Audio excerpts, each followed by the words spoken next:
Dan Larson here, and I'm at the photo booth with a bunch of recent flea market finds. Let's just jump right in here. Right off the bat, we've got in the front. This is all stuff that I got from 2 or 3 people at the flea market recently. You can kind of tell when people collected just by the stuff that's in their boxes. We've got good things. We've got some Marvel Legends, Star Wars figures, and then these, obviously, the Megos and figure in the back here came from different people. But yeah, this is all sort of early 2000s. Some of it's good. Some of it's not. Right up front here we have good. Let's go good bad here. Good. We did get a full assortment of Power of the Force bounty hunters. Bosk, looking good, in nice shape here. 4LOM, fine. Hopefully his gun is in the bag of accessories that came with it. Dengar is Dengar. There's no such thing as a good Dengar. IG-88. He's a little wobbly. His leg's not so great, but hey, he's there. Boba Fett! I know people did this with the vintage one as well, but I don't see it too often with the Power of the Force version. His rocket has been cut off, which is kind of annoying. This is the version that came with the, I believe this was the IG-88 2-pack, because he's got the wider stance there as opposed to the leaning forward with the gun stance. But hey, you know, Boba Fett's Boba Fett. The weird one here, really, is the Zuckuss, who this person decided that they didn't want him to have a full coat. So they cut a cape here with like a little attachment that sort of fits on his shoulder there. I guess that's so you can see his rippling alien bug abs. I don't know what the point was there, but I don't know. I didn't spend a lot on those. You know, the whole idea with this particular flea market this day was you just don't want to leave with nothing, right? you want to go there, you want to find some stuff, and at a certain point you just got to say, I'm not leaving with nothing. So I got to find something. And, you know, this is what I found. Hey, Ishi Tib and Lax Sivrag here, 2 of my favorite Power of the Force figures. If you haven't seen our Power of the Force, everything you need to know about Power of the Force, you should check that out. I've always been a fan of the Wolfman, and I was really psyched that they made this figure. I like him, especially because he's so utterly ridiculous. I just love him as an action figure. And then Ishi Tib, he's grown on me since I've been playing the Battlefront, Star Wars Battlefront.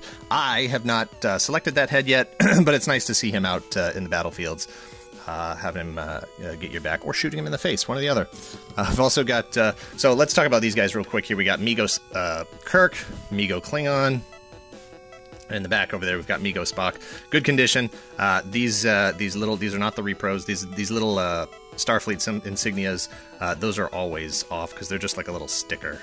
But his gold is looking good here. No broken knees, no busted hips. Everything looks good. He's missing his phaser, but he does have his communicator here, so that's really cool. Those are all in really, really nice condition. I would have to look. He's got his communicator, no phaser either. I don't know if he came with anything else.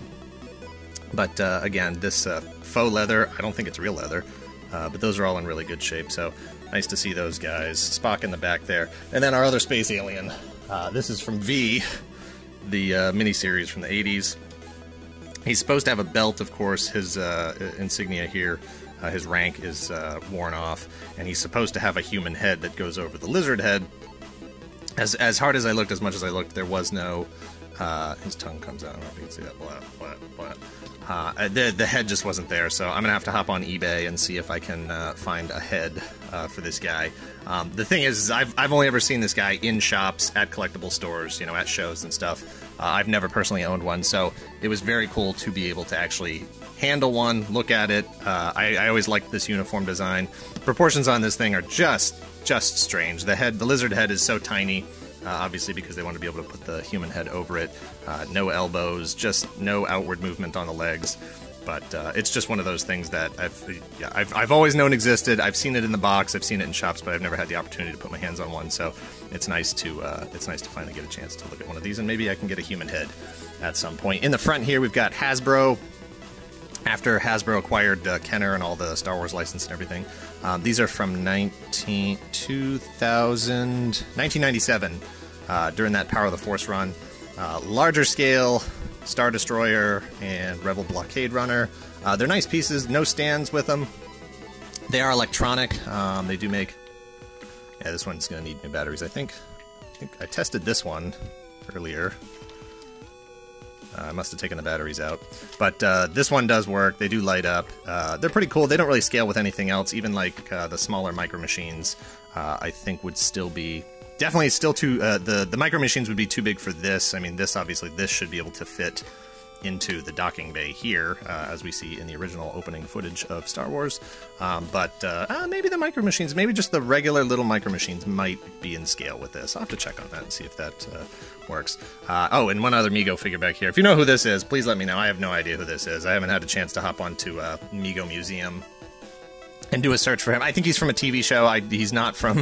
I thought he was Lone Ranger, but I don't think that's actually the case. He's definitely not from Star Trek. That I am 100% sure of. Let me know if you know who he is in the comments below.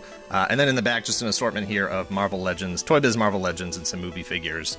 This is the... I hate to say it, one of the best Silver Surfer figures. It is absolutely time to update this guy and to give him a vac metalized body. I don't think they'll ever go that far.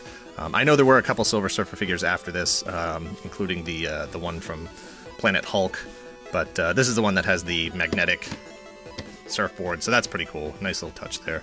I don't love the lines of the surfboard. I think it could have been a little bit more aesthetically interesting, but I don't mind the sheen on here. If they weren't going to do vac metalized, I don't mind this sort of iridescent, shiny sort of look to him. It's just that Toybiz body and the super over-articulatedness of his fingers and his toes and all that stuff. I don't like the ball and socket hips, but he's still an okay piece.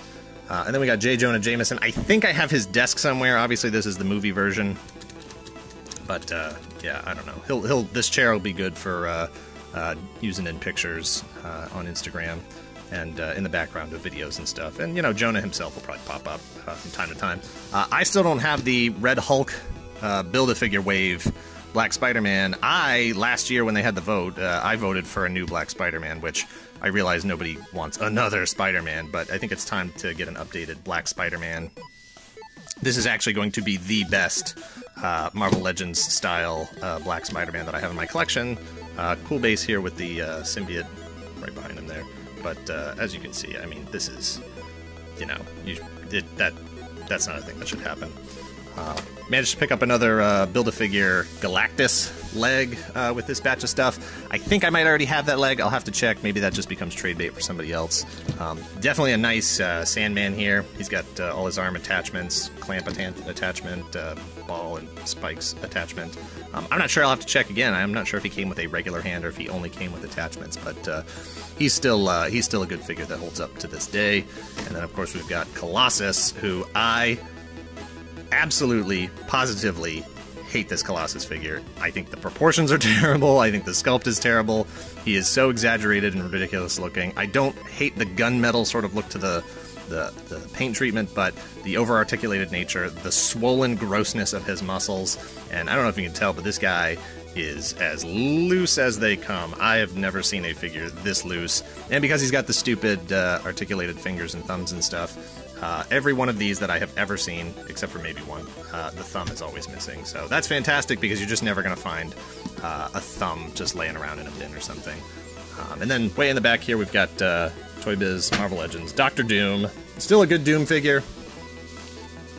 I would like to see an update to this guy, but obviously the issues with X-Men and Fantastic Four figures and Hasbro recently has been that they're just not going to make any of them. So now that we've got an X-Men wave, hopefully we'll see a Fantastic Four wave. Let's get a new Galactus, Build-A-Figure. Let's get a new Doom and the whole slate of Fantastic Four guys. This, I believe they did two of these. They did a Doombot version, and then they also did a Victor Von Doom version. This is the Victor Von Doom version. I was psyched that the mask was in the box. Hopefully, I didn't see it. Hopefully his pistol is in there as well, but we'll have to wait and see. And then just a couple of diorama pieces. Not exactly sure who they came from, but they'll be good for the back of Instagram photos and videos. Anyway, that's everything I got at the flea market this week. Thanks for watching. Please make sure that you give this video a like. If you haven't subscribed already, please subscribe. Share this with a friend, and let us know in the comments below if you've been to the flea market lately. Any good flea markets in your area? You don't have to tell me where you're from. Just tell me if you have that outlet to pick up inexpensive figures and some bits and pieces that you don't see very often. All right, thanks for watching. Later.